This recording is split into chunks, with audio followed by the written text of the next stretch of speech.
اے انسان تجھے کریم رب کی دہلیز سے کس نے مغرور کر دیا؟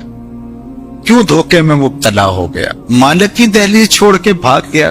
ما غرک بربک الکریم، کریم رب سے تجھے کس شے نے مغرور کر دیا؟ بھاگے ہوئے کو کوئی یوں بھی آواز دیتا ہے؟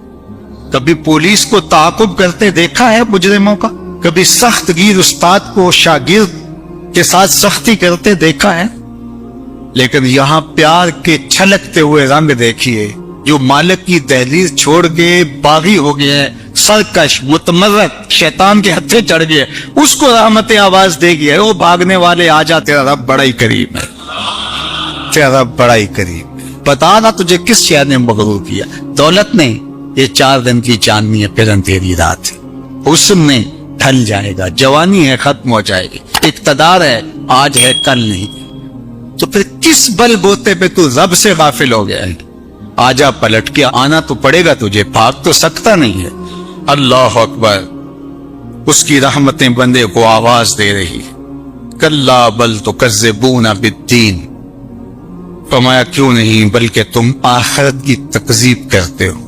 جو تم دنیا کو اپنا خدا بنا بیٹھے ہو تو اس کا مطلب سیدھا سیدھا یہی ہے کہ تم آخرت کی تکذیب کرتے ہو۔ آج اثر و رسوخ سے، آج چالاکی سے، مکاری سے تم دنیا کی گرفت میں نہیں آتے، لوگوں کی نظروں میں بھی اچھے رہتے ہو، عدالتیں بھی خرید لیتے ہو اور تھانے بھی بک جاتے ہیں، آج تمہارے جرائم بھی چھپ جاتے ہیں، لیکن ایک دن ایسا آنے والا ہے جب حکم اللہ کے ہاتھ میں ہوگا، جب ترازو پورا پورا تولے گا، وہ عدالت لگے گی تو وہ عدالت 100% پورا پورا تولے گی، انصاف ہوگا، وہ انصاف کا دن آنے کا ہے۔ قبل اس سے کہ وہ وقت آئے کوئی حجت باقی نہ رہے، تمہیں اپنی آخرت کے لیے تیاری کر دینی چاہیے۔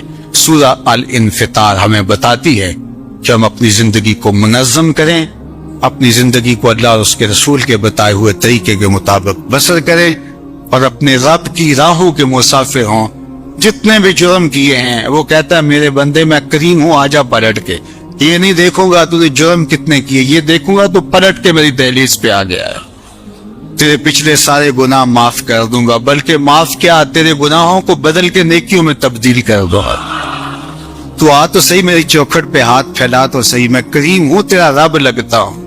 اللہ اکبر، دیکھ تیرا میرا رشتہ کتنا گوڑا ہے۔ دیکھیے ماں کا بیٹے کے ساتھ جو رشتہ ہے، دنیا کے کسی ترازو پہ اس رشتے کی پیمائش ہو سکتی ہے؟ مائیں کتنے دکھ نہیں جھیلتی، کتنی تکلیفیں گوارا نہیں کرتی، لوگوں کے گندے کپڑے دھو رہی ہوتی اپنی اولاد کا پیٹ پالنے کی۔ ماں کے سینے میں یہ پیار کیوں ہے؟ آپ سب کا ایک جواب ہوگا، اس لیے کہ ماں نے اولاد کو جنم دیا ہے۔ جس ماں نے جنم دیا ہے وہ اتنا پیار کرتی ہے تو جس رب نے خلق کیا ہے وہ کتنا پیار کرتا ہے؟ تو جنم دینے والی کے پیار کا ٹھکانہ کوئی نہیں، تو جس نے دستے قدرت سے بنایا ہے، جو خالق ہے، اس کا بندے کے ساتھ کتنا پیار ہے۔ تو ماں کی گود چھوڑ کے بچہ بھاگ جائے، کتنا بھی نالائق ہو، ماں انتظار کرتی ہے، پتر آ جائے، اتنی ٹھنڈی چھاؤں کہیں نہیں ملے گی۔ تو ماں چاہتی ہے بچہ جتنا بھی بڑا مجرم ہے آ جائے پلٹ کے، تو رب نہیں چاہتا کہ میرا بندہ پلٹ کے آ جائے۔ تو ماں کہتے ہیں پتر آ جا، اتنی ٹھنڈی چھاؤں کہیں نہیں ملے گی۔ تو مالک کیا کہتا ہے، یا ایھا الانسان ما غرک بربک الکریم، آجا میں بڑا ہی کریم ہوں۔ میں یہ بھی نہیں کہوں گا کہ تو نے یہ جرم کیا تھا، تو آ گیا یہ کافی ہوگا، تیرا آنا ہی میری خوشنودی کا باعث ہے کہ تو پلٹ کے آ گیا ہے۔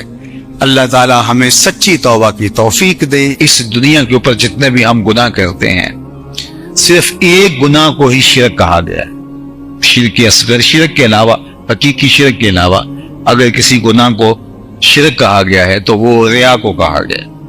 ریا میں انسان اس عمل میں کسی بندے کو شریک کرتا ہے، یعنی کسی بندے کی رضا جوئی کے لیے، کسی بندے سے کچھ غرضیں سمیٹنے کے لیے، اور کسی بندے کی خوشنودی کے لیے، یا اپنے نفس کو اس میں شامل کر کے وہ ریا کے ذریعے سے اپنے عمل کو ملوث کرتا ہے، تو وہ عمل پھر خالص نہیں رہتا۔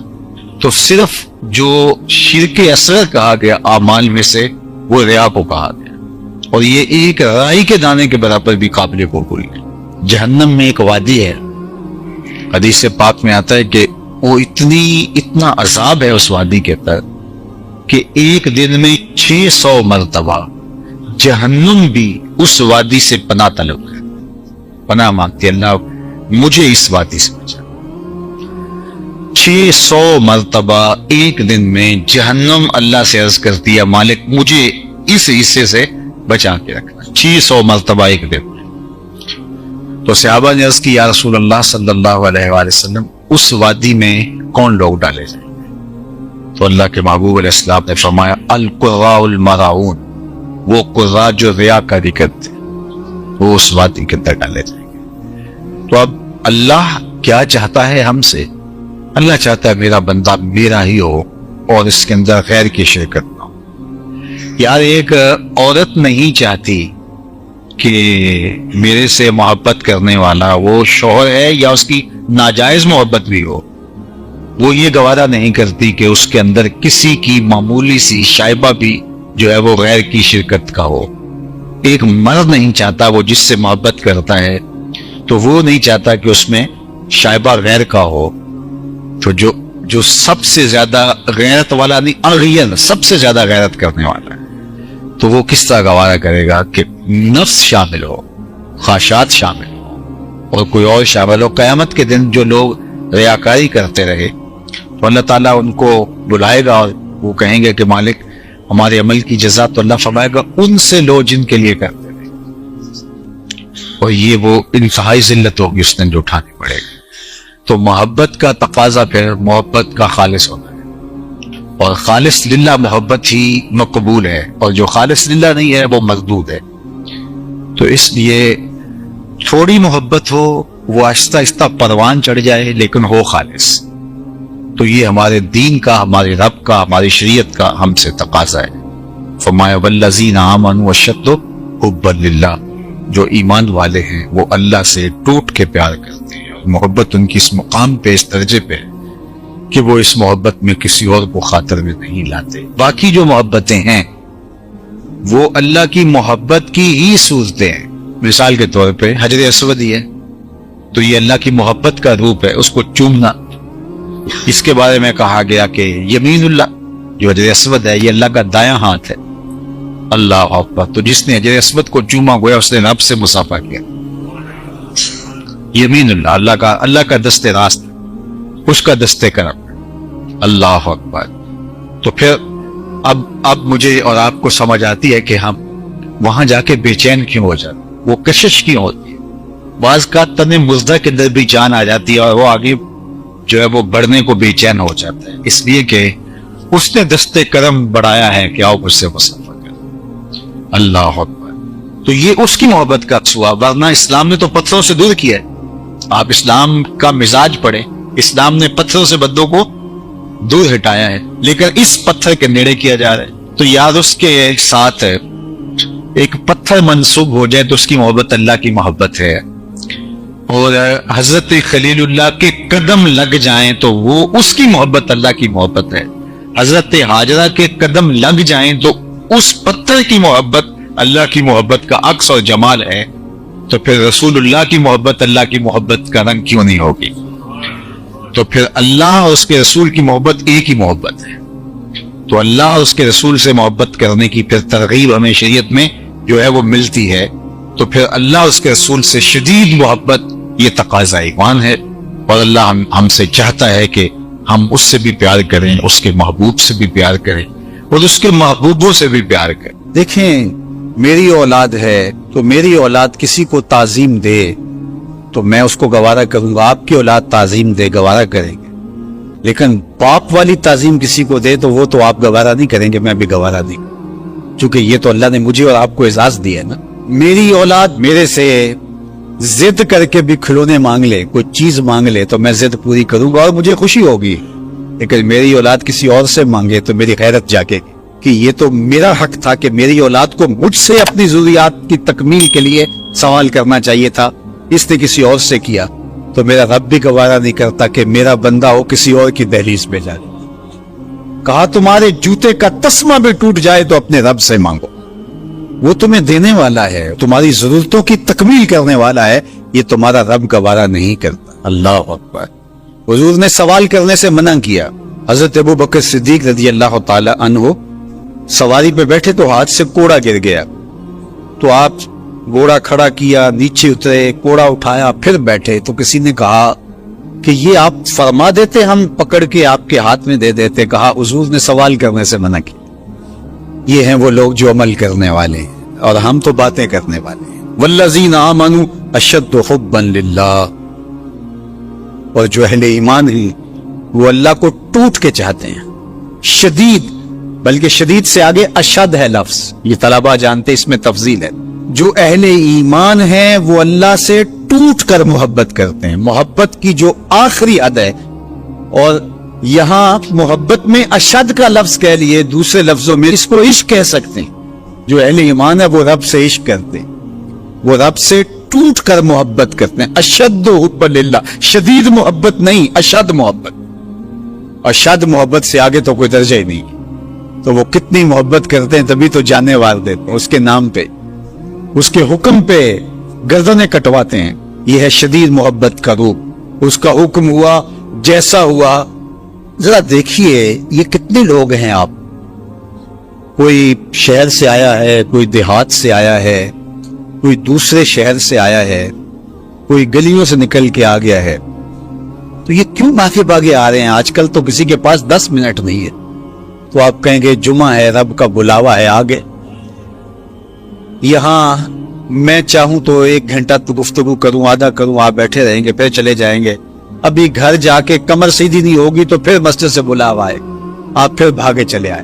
تو وہ مالک اس محبت کی لاج رکھنے والا ہے. یار اللہ سے محبت بہت بڑی دولت ہے. آج اللہ سے محبت ہم بھول گئے. حضور علیہ الصلوۃ والسلام کی محبت بھی اللہ کی محبت ہے، یہ بات ذہن میں رکھیے. اس کا یہ مطلب نہیں ہے کہ کوئی شخص حضور کی محبت کی نفی کر دے اللہ کی محبت کا نام لے کر، جس طرح کے ایک فکر ایسی بھی موجود ہے.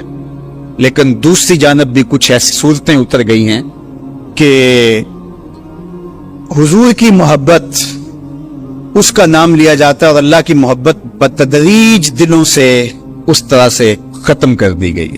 اہل ایمان اللہ سے ٹوٹ کے محبت کرتا. تتجافا جنوبہم عن المضاجع، اور اللہ کی محبت کی وجہ سے راتوں کو ان کی کروٹیں بستروں سے الگ رہتی. وہ خوف اور طمع میں رب کو پکارتے، کبھی قیام میں، کبھی سجود میں، کبھی رکوع میں، کبھی تسبیح کرتے ہوئے، کبھی تہلیل کے ترانے پڑھتے ہوئے، اس کا مبارک نام لیتے ہوئے. تو اس کے ذکر سے اس کی محبت کا اظہار ہوتا ہے. نماز پڑھو تو ڈوب کے پڑھو، سجدہ کرو تو ڈوب کے پڑھو، گویا تم اپنے مالک کی دہلیز پہ اپنا سر رکھ دیا ہے، اور پوری تندہی کے ساتھ اس کے حضور سجدہ ریزیاں کرو، چونکہ وہ ہمارا خالق ہے. جب کسان ہل چلاتا ہے اور فصل پکتی ہے تو چڑیاں آ کے اس فصل کو چگ جاتی ہیں، کچھ دانے اٹھا کے لے جاتی ہیں. تو روایت میں آتا ہے کہ وہ اٹھائے ہوئے جو دانے چڑیاں لے گئی ہیں، اللہ ان کو بھی اس کسان کے نامہ اعمال میں صدقے کے ثواب میں لکھتا ہے. تو یہ دین ہے ہمارا. ما وعدہ فی امرا صدقہ، جو تم کمائی بیوی کو لا کے دیتے، اس کو منہ میں رکھتے، برگر کھلاتے ہو، تو بیوی کو جا کے تم جو چیز کھلاتے ہو لا کے، اور اس سے وہ خوش ہوتی ہے اور تمہیں بھی اس سے مسرت ہوتی ہے، تو فرمایا کہ وہ جو تم نے کمائی کر کے لقمہ لا کے بیوی کے منہ میں دیا اور وہ خوش ہوئی، تو فرمایا تمہارا وہ بھی نامہ اعمال میں صدقے کے کھاتے میں لکھا جائے گا. تمہارا دین تو کتنا آسان دین ہے، تمہارا دین تو اتنا اچھا دین ہے. صرف یہ ہے کہ نیت کے فرق سے میں نے کہا چور اور چوکیدار بنتا ہے، اس نیت کے قبلے کو درست کرنا ہے. اس لیے اس کو سن سے دین کہا گیا ہے، انما الاعمال بالنیات. تو ہم اس کے لیے جیتے ہیں. میری زندگی کا مقصد تیرے دین کی سرفرازی، میں اسی لیے مسلمان، میں اسی لیے نماز، بات ختم. ہم بس اسی کے لیے جی رہے ہیں. اسی کا حکم ہے اپنی اولاد کی اچھی تربیت کرو، ان کو دین کے صفائی بنانا ہے، اس کو اللہ کے مطیع اور فرما بردار بندے بنانا ہے. اس کے لیے جو تم کوشش کر رہے ہو تو ہمارا یہ صدقہ لکھا جا رہا ہے. تم مجاہد فی سبیل اللہ ہو، تم اپنی اولاد کے لیے اس لیے کمائی کر رہے ہو کہ ان کو جو ہے وہ اللہ کا ایک مطیع بندہ بنانا ہے. تم اپنے ہمسایوں کے ساتھ اس لیے سلوک کر رہے ہو کہ ہمسائے اور اللہ رسول کا حکم ہے اور میں نے ہمسایوں کے ساتھ اچھا سلوک کرنا ہے. تم رشتہ داروں کے ساتھ نبھا رہے ہو ان کے تلخ رویوں کے باوجود بھی کہ اللہ رسول کا حکم ہے لہٰذا میں توڑ تو نہیں سکتا، لہٰذا اللہ اس کا بھی تمہیں اجر عطا کرے گا. ان تلخ رویوں کا تمہیں تمہارے نامہ اعمال میں اجر و ثواب لکھا جائے گا جو تم سہتے ہو اور برداشت کرتے ہو. تم سردی سہتے ہو، تم گرمی سہتے ہو، تم مشکلیں سہتے ہو، تو یہ ساری تمہارا دین ہے. چونکہ تمہارے دین کو اللہ نے بہت خوبصورت بنایا ہے. تمہارا دین اور تمہاری دنیا الگ نہیں ہے. ایک صحابی کو حضور نے دیکھا کہ وہ بہت کمزور تھا.